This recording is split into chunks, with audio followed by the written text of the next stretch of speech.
Hello guys, আসসালামু আলাইকুম। আশা করি সবাই ভালো আছেন। তো এটা হলো আমার ব্লগ 6 এর পার্ট 2। সেন্ট মার্টিন যাবো আজকে আমরা সবাই। আমি তো আগে বলছিলাম যে আমার ওই ব্লগে কক্সবাজারের ব্লগে আমি আগে বলছি যে আমি ব্লগ দুটা করব, একটা হলো কক্সবাজার আর একটা হবে সেন্ট মার্টিন। আমরা কক্সবাজারের ব্লগটাতে তো অবশ্যই দেখতেই পারছেন। আর এখন আমি সেন্ট মার্টিন যাব আজকে। তো আমরা এখন আছি, হোটেলে আছি। তো হোটেল থেকে আমরা এখন যাব সুগন্ধা বিচে। ওইখান থেকে আমরা গাড়িতে উঠে যাব টেকনাফ থেকে আমরা লঞ্চে উঠে আমরা যাব সেন্ট মার্টিন। তো আমাদের সাথে থাকুন আর আমাদের জন্য দোয়া করুন, আমাদের জন্য কোনো প্রবলেম না হয়, আমরা যাতে ব্লগটা ভালোভাবে করতে পারি। আর হ্যাঁ, যারা যারা এখন আমার চ্যানেলটি সাবস্ক্রাইব করেন না অবশ্যই সাবস্ক্রাইব করে নেবেন আর লাইক মারি বুঝিয়ে দেন যে আপনিও পারেন।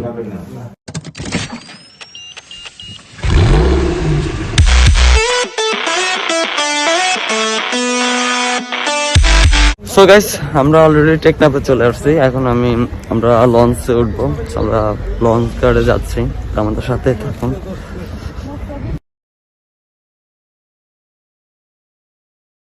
ফাইনালি আমি এখন লঞ্চে চলে আসছি।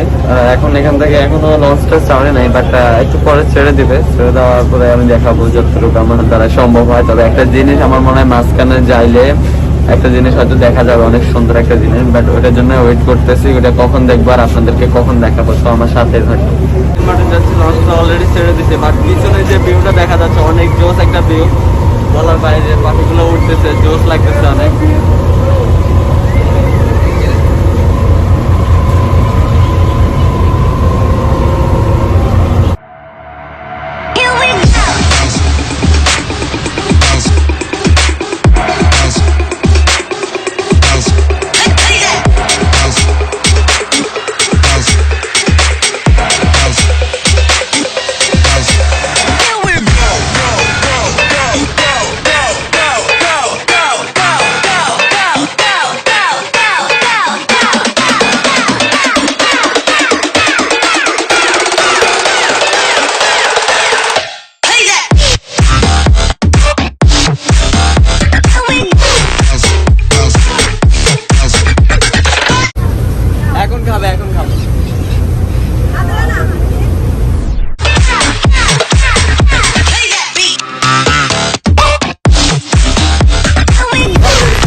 ফাইনালি আমি চলে আসছি সেন্ট মার্টিন মেইন বিচে। আর এখানে অনেক জোস একটা জায়গা আর অনেক ভাই ব্রাদার পাইছি আমি এখানে স্থানীয়।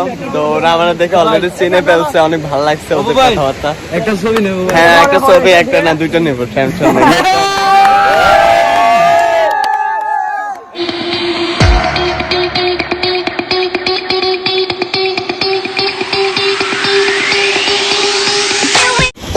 মাই গড, সো গাইস আমি ফাইনালি চলে আসছি সেন্ট মার্টিন। ও মাই গড, আমরা এখন আছি মেইন বিচ আর এখান থেকে এখন যাবো দারুচিনি বিচে। সো আমাদের সাথে থাকুন। আর অনেক জোস একটা জায়গা, যেটা কিনা বলার বাইরে। দেখাচ্ছি অনেক জোস, আর পানিগুলো একদম নীল, যেটা আমি কখনোই দেখি নাই।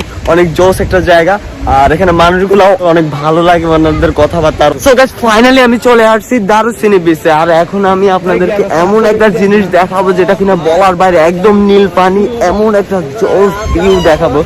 আমি এখন আপনাদেরকে এমন একটা জোস ভিউ দেখাবো। পিছনে কিন্তু ডাব দেখা যাচ্ছে, আমি ডাব খাবো একটু পরে, আপনাদেরকে দেখাবো, নো প্রবলেম। মাছটা খুলতে পারতেছি না কারণ আমি এখন অনেক অসুস্থ, এই কারণে আমি মাছটা খুলতেছি না। তো গাইস দেখুন, অনেক জোস একটা জায়গা। তো এখানে মানুষগুলো অনেক ভালো। আর এখান থেকে আমি এখন যাবো, পর আমি যাবো নারকেল বাগানে যাবো। আমি এখন ডাব খাবো। এখন বড় ডাব কোনটা আছে একটু ভিতরে যেহেতু কিছু থাকে, হ্যাঁ লেওয়ালা খাবো। আমি এখন লেওয়ালা ডাব খাবো। আমার অনেক খিদে লাগছে, তার জন্য আমি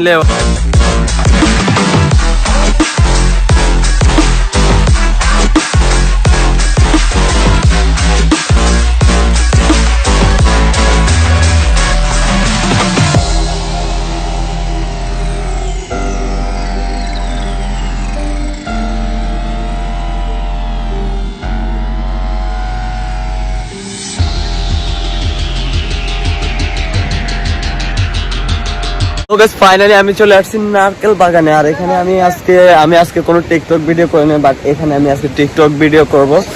তো আজকে আমার যত টিকটক ভিডিও হবে সব নারকেল বাগানের ভিতরে, যত কিছু হবে সবকিছু আমার নারকেল বাগানের ভিতরে। অনেক জোশ লাগতেছে, আমি এখনো ভিতরে ঢুকি নাই, বাট আমার মনে হয় অনেক সুন্দর হবে। ফাইনালি আমি চলে আসছি দারুচিনির নারকেল বাগানে। তো এখানে অনেক জোশ একটা জায়গা, দেখতেই তো পাচ্ছেন, অনেকগুলো গাছ নারকেল, সবগুলো নারকেল গাছ। আর এখানে নারকেল গুলা কিন্তু অনেক মিষ্টি, নারকেলের পানিগুলো অনেক মিষ্টি, অনেক ভালো লাগছে নারকেল গুলো আমার কাছে।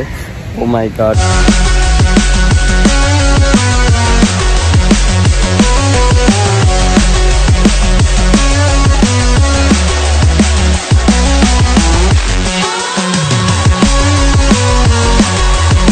নারকেল বাগান থেকে চলে যাচ্ছি, এখন আমরা খাবো, খাওয়ার পরে দেখা হচ্ছে আপনাদের সাথে। সো গাইস ফাইনালি আমি সেন্ট মার্টিন লঞ্চ ঘাটে চলে আসছি, এখন আমি ঢাকায় ব্যাক করবো। সো অনেক হেল্প করছে, যেটা কিনা আমি কল্পনা করতে পারবো না। আর আপনারা দেখেন নাই হয়তো, কিন্তু বাইরে আমাকে অনেক হেল্প করছে, আমাকে সব জায়গায় ঘুরেছে। লঞ্চে উঠে যাব, আমি ঢাকায় ব্যাক করব। তো আমার জন্য সবাই দোয়া করবেন। আর আমি যতটুকু পারছি এই ভিডিওতে দেখাইতে পারছি আপনাদেরকে, হয়তো ফুল ভিডিও পুরাটা জায়গা দেখাইতে পারিনি, তার জন্য আই এম সরি। যতটুকু আমার দ্বারা সম্ভব হয়েছে ততটুকু আমি দেখাইছি। আর এখন আমি লঞ্চ ঘাটে আছি, সেন্ট মার্টিন লঞ্চ ঘাটে আছি। তো আমার চ্যানেলটি এখনো যারা সাবস্ক্রাইব করেন অবশ্যই সাবস্ক্রাইব করবেন, আর লাইক কমেন্ট করে বুঝিয়ে দেন যে আপনিও পারেন। ভালো থাকবেন, সুস্থ থাকবেন, আসসালামু আলাইকুম।